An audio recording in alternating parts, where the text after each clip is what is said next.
A few years ago, in a big city, lived Emeka Obi, a tall, chocolate-skinned, handsome man in his early 30s. He had a low cut, large dark eyes, a pointed nose, and a goatee. Emeka was the kind of guy you could trust with anything, including your life if it came to that. He was one of the few good ones still left in the city. However, Emeka had one problem. Despite all of his goodwill, Emeka was broke. He was one of those good people whom things seemed to never work for. It was that bad, and it did not help that Emeka was one of the most hardworking hustlers out there. He was always looking for something to put his energy into. However, nothing paid back his efforts. He was 30 years old, and yet he still lived in his parents' house and still relied on them. He did get some little income from here and there, but it was never enough to sustain him on his own. Rather, it just served to help the family's resources. Not that this was bad. It was actually the one thing, except for his civil engineering degree, that Emeka could be completely proud of. But the worst part was that everyone had always said Emeka had the potential to be great. He was even the senior prefect in his secondary school and class rep in his university days, eventually graduating with second-class upper.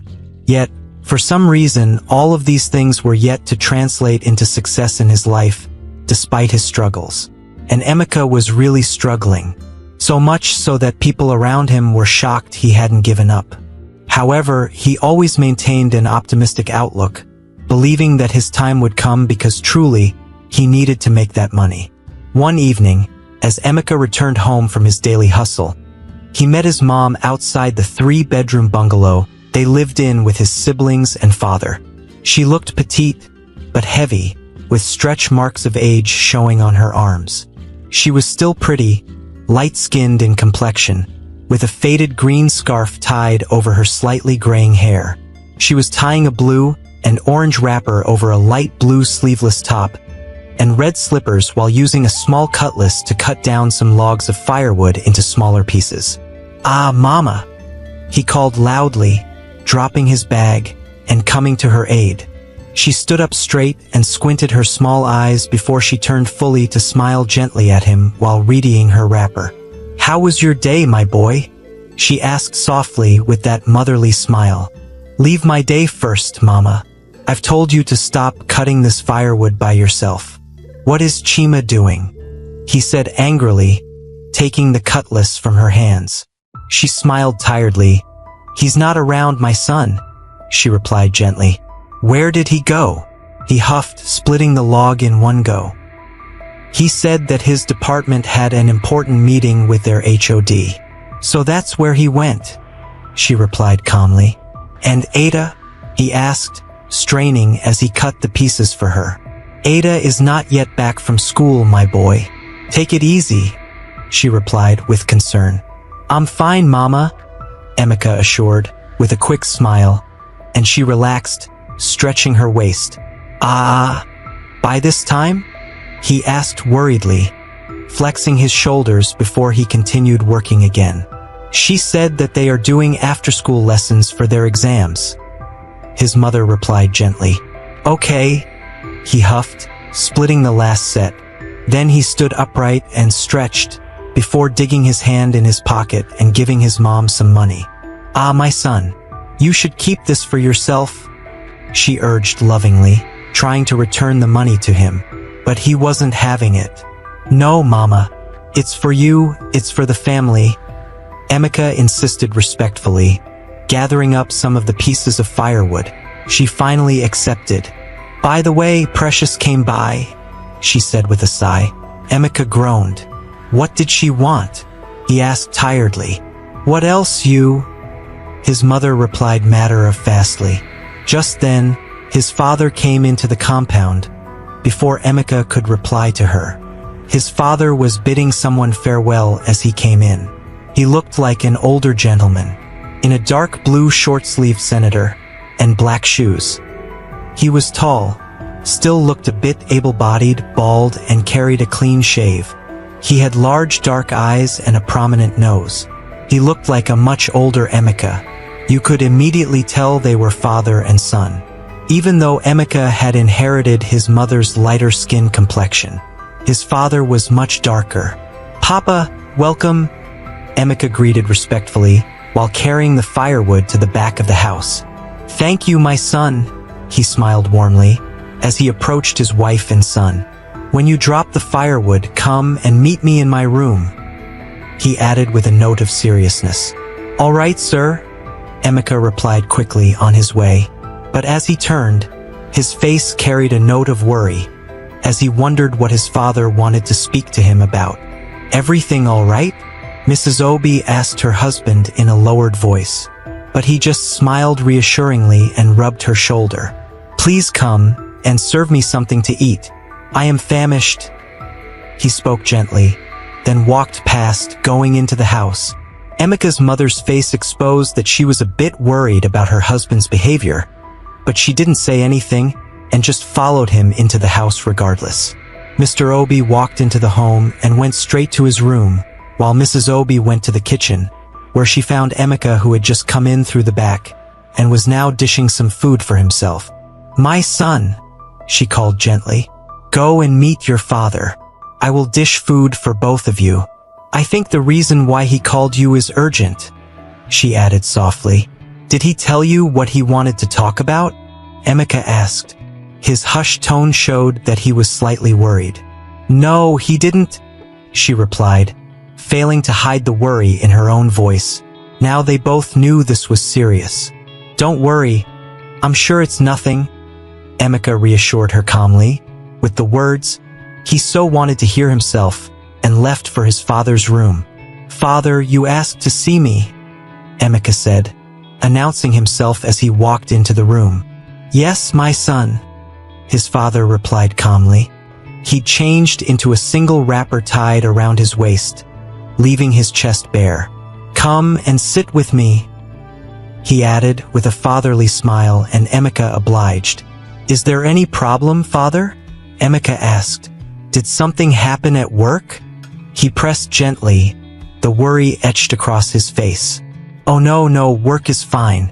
I wanted to talk about you, my son," he said calmly and placed a hand on Emeka's shoulder, then sighed. Emeka fell short of words, saddened. He always knew that if things didn't improve for him, something like this would happen someday. However, uncertainty stretched across his face, because he had no idea what his father was going to say. However, looking at his father's face, he could tell that he was struggling to speak as well. But Emeka could not tell if that was a good or a bad sign. Mr. Obi sighed. "You're not getting younger, my son," he said gently, "and things are not looking very good for you right now. What if you go back to the village and start something up there?" Emeka's face was getting sadder as his father progressed, but he did not interrupt him. "Maybe a farm or poultry," Mr. Obi suggested nervously, already taking note of the changes in Emeka's features, but he continued regardless. He knew he had to. "I'm sure that there are some opportunities for you to explore there," he completed and exhaled deeply. Even he could feel the weight of the tension in the room at that moment. A knife would cut through. Back to the village? But I can't go back to the village now, father," he answered, pleading with not just his words, but his eyes and hands as well. "The opportunities are here in the city, not in the village," he added, glancing around the room, while he raked his brain for points to support his case. His father had caught him completely off guard with his suggestion. "Besides," Emeka began, his eyes lighting up at the thought, "I think I'm making a headway on some of my investments. Just give me a little time, father, and I promise you I will show you some results," he finished with a smile, hoping that he had convinced his father. But his father's next words halved that confident smile rather quickly. "Emeka, you're 30 years old," Mr. Obi said gently. You could see from his face that the last thing he wanted to do was to hurt his son, but he also knew he had to speak up as his father. "What time are you talking about?" he added sadly. Emeka was hurt by those words, but he struggled to hide his feelings. "Just a few months, Papa," he assured, his smile faltering a bit. "I'm sure I'll come up with something," he nodded. His father's brows creased in thought for a short while, as he mused over it, and then he sighed. "Let's do something," he said wisely. "If in the next 3 months you don't have anything tangible, we'll start arranging for you to go to the village and try something up there. What do you say?" Emeka knew that once his father had stuck his mind on an idea, getting him to change his mind was like expecting lightning to strike the same spot twice. So he sighed, and then with a look of resignation that he hid as quickly as it came, he nodded. "All right, father.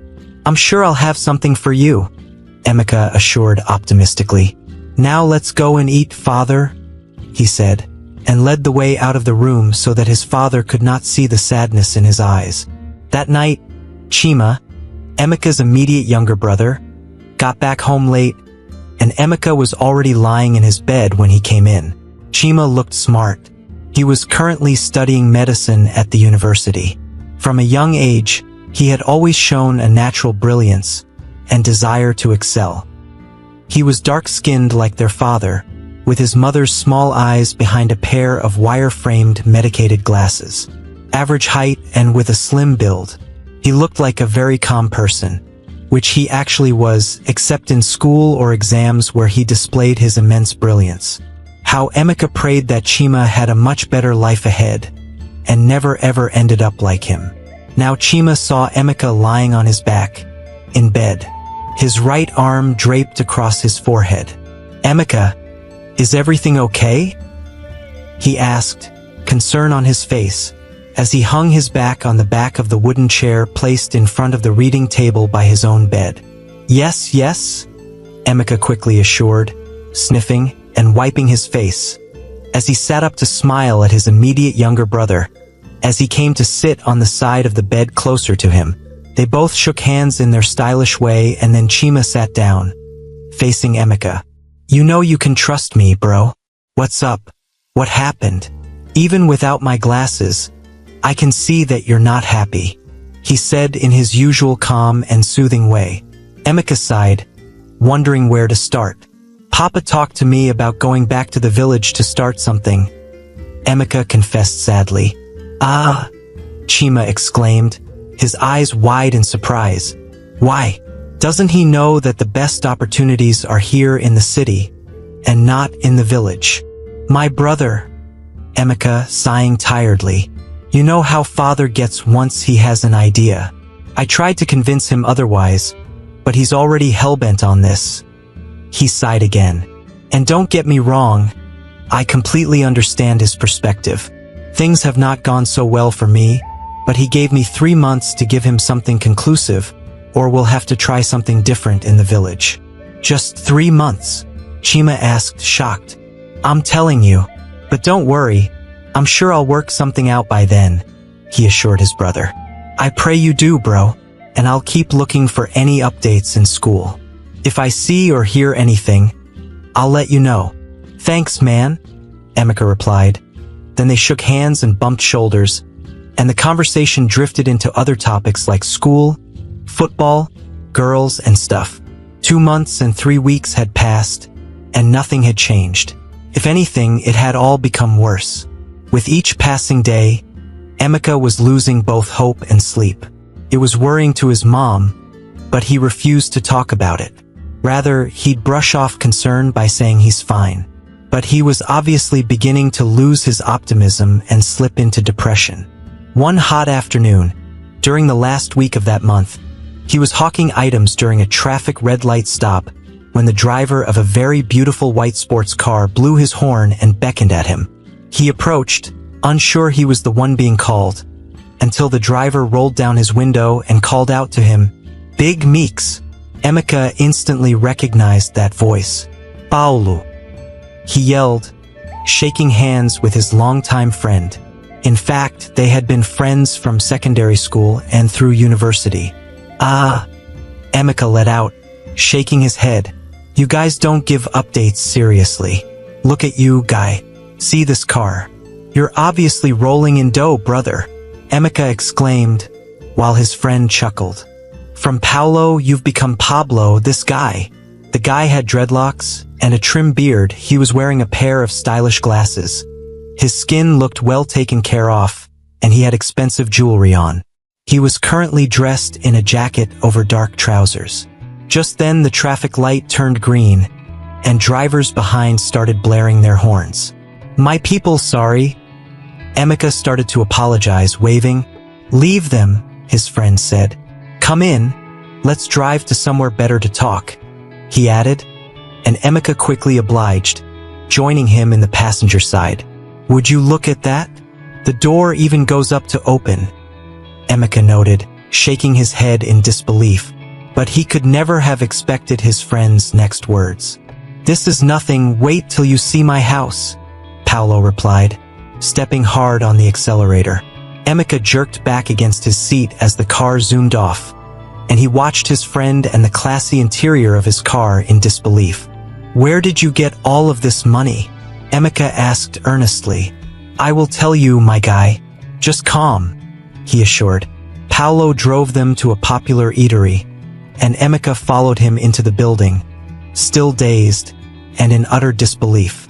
"Guy, where did you get all of this money?" he asked again, shaking his head. "Let us eat first," Paolo smiled, leading him to a table for two. He ordered for both of them, and Emeka couldn't believe his eyes when the food arrived. As for the food itself, the taste was out of this world. After they were done eating, the bill came, and Emeka's mouth hung wide.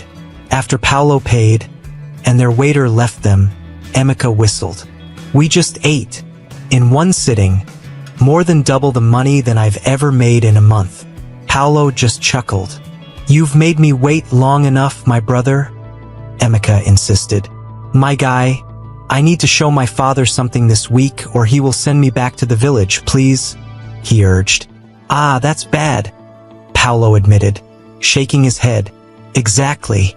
I can't go back to the village, my brother. You have to help me," he begged earnestly. Paolo glanced around and leaned in. "What you need is to pay a visit to the divorced women's market," he said with all seriousness. Neither spoke for a moment. Then Emeka burst into laughter. "My brother, which one is dash?" He paused, glanced around, and leaned in too. "Divorced women's market again?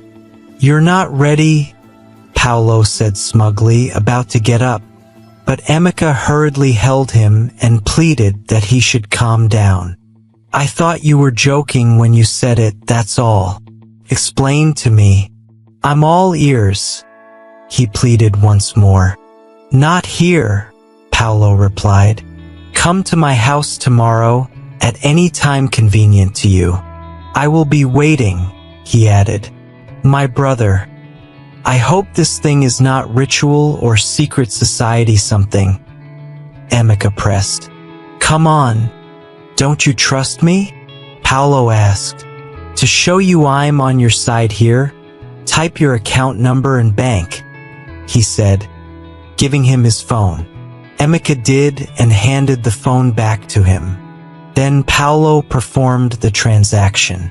Emeka's phone beeped, he checked, and immediately gasped. 100,000? He yelled, hands on his head. "Calm down, it's nothing," Paolo said. "You ain't seen nothing yet. Just come to my place tomorrow. For your transport fare here," he said, putting his hand into his pocket. He brought out a thick wad of thousands and handed it to Emeka. Emeka was still dazed by the transfer, and this was the cherry on top. "I swear I'm in, Paolo," he spoke up, finally finding his words. "Count me in," he reiterated. "It's fine. We'll see," Paolo replied, getting up. They both shook hands and bumped shoulders. "Paolo," Emeka hailed again. "It's nothing, my guy," he replied. Then they exchanged numbers and he left. Emeka watched him leave and then exhaled deeply, looking down at the fat wad of cash. He couldn't believe his eyes. A waitress came to clear the table then. "Any tips?" she asked. Emeka shook his head. "With this money in my hand, I have become visible. Women He hissed and rushed to collect his wares from Paolo's car. That evening, when Emeka got home, everyone was around. In fact, they heard him whistling as he came in. Ada was the first to spot him through the window of her room. She spied the goodies in his hands and immediately rushed out of her room, running to meet him outside. She was the fairest of them all, average height like Chima, and very pretty. Her adolescent age was looking beautiful on her. "Welcome, brother," she said, smiling warmly. "Did you get a job?" "Sure. Lower your voice before others know I'm back." He hushed her. "Are Mom and Dad around?" he asked. "Yes, they are," she replied. "Okay." He nodded. "Let me go and see them. I'll be back," he assured her fervently. Emeka went in and showed his parents the goodies. His mother spoke up first. "Emeka, where did you get the money to get all these things? Did you get a contract?" "My son, where did you get all this money?" Mr. Obi asked sternly. "I met an old friend of mine, father. He said he was going to teach me business. He was the one that gave me the money to buy these things, and he said that I should come tomorrow, and he would teach me the business."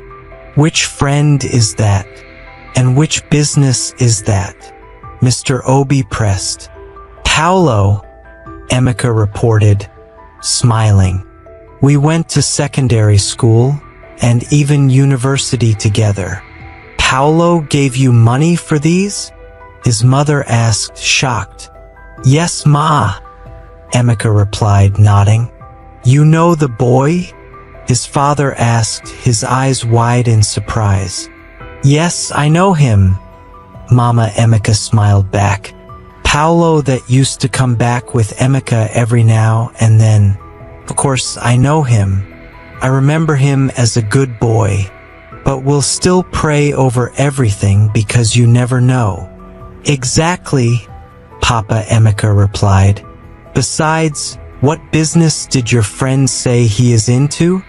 "He's a businessman, sir. He visits one market like that, buys wares and sells them off." Emeka spoke swiftly, covering up for Paolo to avoid too many questions. "All right, my son. May God be with you tomorrow, so that everything goes well." "Amen, Father," Emeka replied. "Now, Mama, let us pray over these things now. I'm sure my siblings will be waiting for them earnestly."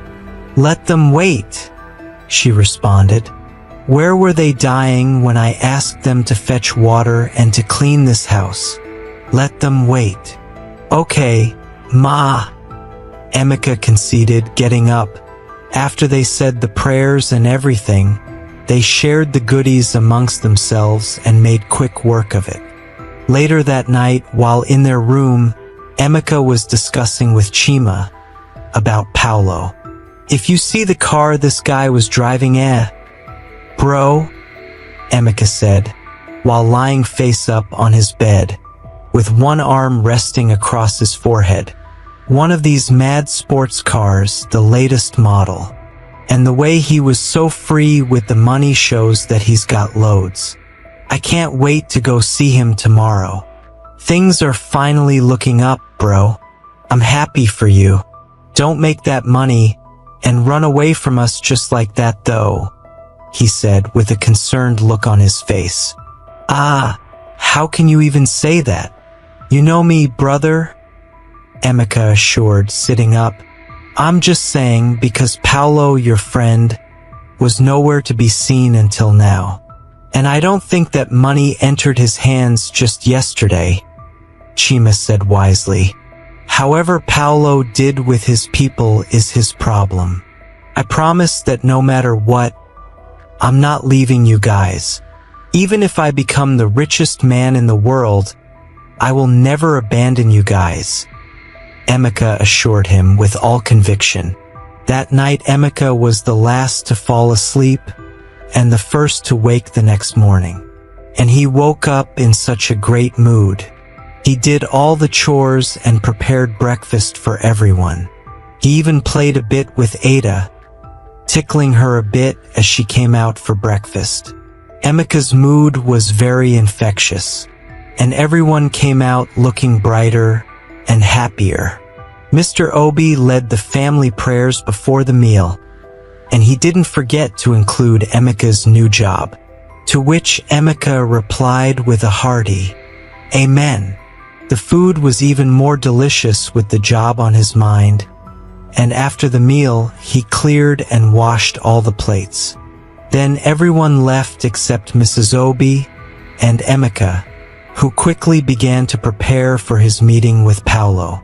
He dressed in a neat dress shirt, chinos, and sandals he'd bought using some of the money that Paulo had given him. Once he was ready, he announced to his mother that he was leaving. Then she hugged him dearly to her bosom, smiling with the joy of motherhood. "Go well, my son," she said kindly. "I will, Mama," he replied gently, then kissed her forehead and left. As he came out of the gate, he saw someone waiting for him, a dark, tall, and pretty girl. She looked confident, like she would always stand for what she wanted. "Sweetie," she smiled, rubbing his shoulder. "You're shining, my dear. Don't forget your girlfriend." Yes, she was his self-proclaimed girlfriend. "Please, precious, not today. I have an important meeting I'm on my way to attend," Emeka said dismissively. "It's like you have seen money, fine boy. This one you're treating me like this. You're my man. Don't forget me." "It's all right, precious, I have to go," Emeka insisted and left quickly, while Precious went to report him to his mother. When Emeka got to Paulo's place, he frankly thought that the place was a hotel. At the gate, the attendant had to call the house to confirm him before he was let through. The compound was massive, and there were so many exquisite cars that he could not believe his eyes. Paulo came out to meet him in a pair of expensive matching polo and shorts with slides. He had 2 glasses and a very expensive bottle of wine. "Paulo," Emeka exclaimed, looking around. "Paulo, how?" He repeated, his hands on his head. He was still in shock. "Big Meeks. Come, let's talk." Paulo smiled, leading him to some seats on one side of the house. "So, what are you saying about the divorced women's market?" Emeka asked earnestly. Paulo handed him his glass and popped the bottle of wine. "Okay, the divorced women's market is a place all the billionaires go to get the source of their wealth," he said, pouring them both some wine. "How does it work?" Emeka asked, leaning in. The readiness to learn was written all over his face. "You will have to see it yourself. We're going to leave tonight at 9, Paulo replied, smiling. 9? What do you mean 9? I don't know any major market that opens at 10 at night, Emeka replied. Uncertainty and worry etched across his face. It's a night market. That's the thing. It opens at 10, but we'll leave at 9. To get there early, Paulo assured him calmly. Are you sure that this thing is not something secret cult or ritual related, Paulo? Emeka asked, voicing out his worries. It's not, my guy, Paulo replied, looking offended. Do I look like a cultist to you? Trust me, I'll explain when we get there. But you have to keep this to yourself. Let the update not become a normal thing for everyone. It will lose its charm, he added with a serious note. What do I now tell my people? Emeka asked, his face clearly displaying his confused state. Tell them we're going on a trip, Paolo replied offhandedly. I don't like lying to them, Emeka replied, looking a bit hurt. But you're not lying to anybody, Paolo corrected. We're going on a trip and we'll take my chopper. It's at the back of the house, he added unconcernedly. Emeka sat back and looked at Paolo. Just when he thought he had seen it all, he'd suddenly do something to shock him even more. He just shook his head and looked around more. How did this guy come into this wealth, he wondered. What was this business? He glanced at Paolo once more. He didn't give off any illegal vibe unless he hid it well. But then he sat there wondering, what if it was illegal? Would he be able to summon the courage to resist? He really needed the money and the update. He was very desperate. How was he going to handle such a situation? He wondered. Just then, they were interrupted by a beautiful lady. She looked to be in her middle 30s, but she was visually stunning. She had long curly hair and dark glowing skin. She was wearing a dark green jumpsuit and silver slippers. Sweetheart, what do you want for lunch? She asked Paolo, then noticed Emeka. Good afternoon, Ma, he greeted, unable to hide the confusion in his face and in his voice. This is my wife, Sophia. Paolo introduced her calmly, his hand resting on her sumptuous behind. Sophia, this is my friend I told you about, Emeka. Just get us something good. I trust you. They shared a light kiss, and she left. Wife? How? Emeka asked, even more confused if that was possible. Since when are you married? How come I never heard? With all this money, your wedding must have been a splash. Paolo was just smiling as Emeka was speaking. My brother, that woman you see there, is the source of all my wealth, he said matter-of-factly. Sugar mummy? Emeka asked, his eyes wide. No. I got her from the divorced women's market. I was lucky with her, Paolo replied calmly, relaxing in his seat. My guy, to be very honest, my head is paining me at this point, Emeka confessed, rubbing his head. I am very confused at this point. First, you said that I have to visit the divorced women's market. Then you said that that's where all the rich men go to get their money. Next you say we're going to travel to it tonight because it's a night market, and now I find out you're married to an older woman, and you claim that she is the source of your wealth. Take it easy on me, guy. This is not engineer's class now, Emeka expressed profusely. You still remember that teacher? Paolo laughed heartily. Who can forget such a person? Emeka asked in reply. But explain these things to me now, Chief. I've told you more than I can tell a non-member, my brother. But you saw my wife, apart from her being older, which to me is not even a problem. Did you notice anything strange? Trust me, you'll find out more in time. Emeka nodded repeatedly and then sighed. It's fine. I'll wait and see what happens.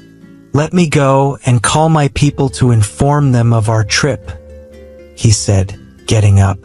All right. Greet your mom for me too, Paolo said. I'll wait for you. Once you're done, we will go and eat, and then I'll show you the guest room I had prepared for you. You'll need some rest because it's a night journey. Room prepared for me? Emeka asked, eyes wide in surprise. Ha! Whatever you say, Chief, he hailed Paolo as he stepped away. I'm not even sure I'll be sleepy. Oh, you will, Paolo replied, but not to Emeka's hearing. Emeka called his mom, knowing that his dad would probably still be at work at that moment. She took the call on the first ring, but she was not alone. Her self-proclaimed daughter-in-law, Precious, was there too. "Mama, is it my man?" She pressed close to Emika's mother, who was trying to hide the displeasure on her face. "Precious, wait. Let me speak to my son," she let out, trying not to sound dismissive. "Mom, I won't be coming home tonight.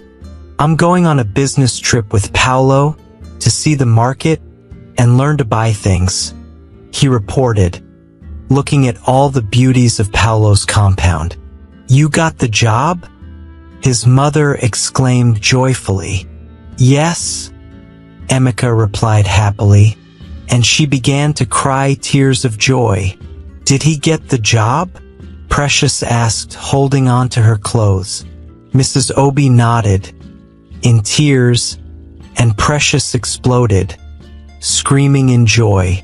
"Let me talk to him, let me talk to him," she insisted, and despite Mrs. Obi's efforts, she collected it. "My love," she cooed into the phone. "Hello?" Emika asked. Immediately he heard her voice. "Hello? I'm losing you. I can hear you," Precious yelled repeatedly. Emika quickly hung up. "Mama, he hung up," Precious complained. "He said it's the network, Precious," Mrs. Obi said, trying to calm her down. "But it didn't cut before," she pressed. At that point, Mrs. Obi just gave up and left her there. Meanwhile, at Paolo's place, Emika went back to join Paolo. Then they went to eat. After the most amazing and filling lunch Emika had ever had in the most beautiful dining room he had ever been in, Paolo led him to his suite. Emika almost went mad with excitement. "Guy, I can't wait to start this business," he admitted excitedly. "Tonight, my guy," Paolo replied, smiling. "Go and lie down for a bit. Remember, it's a night flight." "I don't even feel sleepy at all," Emika replied, laughing. "Until you lie on that bed. Try it first and check," Paolo replied, laughing too. "A whole big meeks like me?" Emika asked vibrantly. "Come and watch me," he said, leading Paolo to the room. Immediately he lay on the bed. He had to eat his words. "Paolo," he hailed his friend. "Which kind of magic is this? So soft, so good. It's like the clouds," he admitted happily. He was like a child with a new toy. "Relax," Paolo assured, smiling as he set the AC using its remote. "We'll talk later, Big Meeks," he said.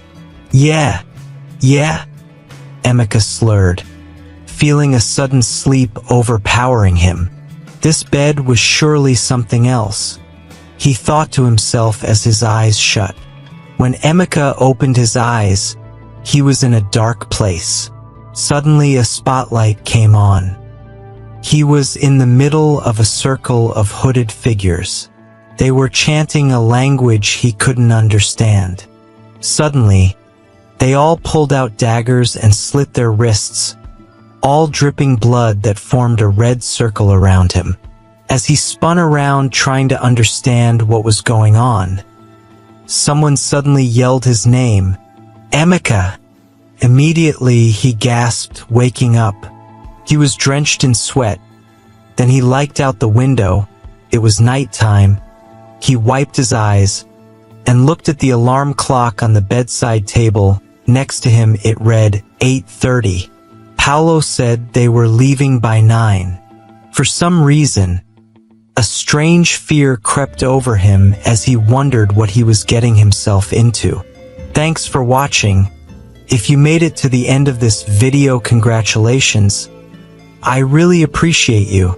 If you enjoyed the story and would like a part 2, comment part 2 in the comment section and subscribe to the channel so you would be the first to be notified when I drop a new video.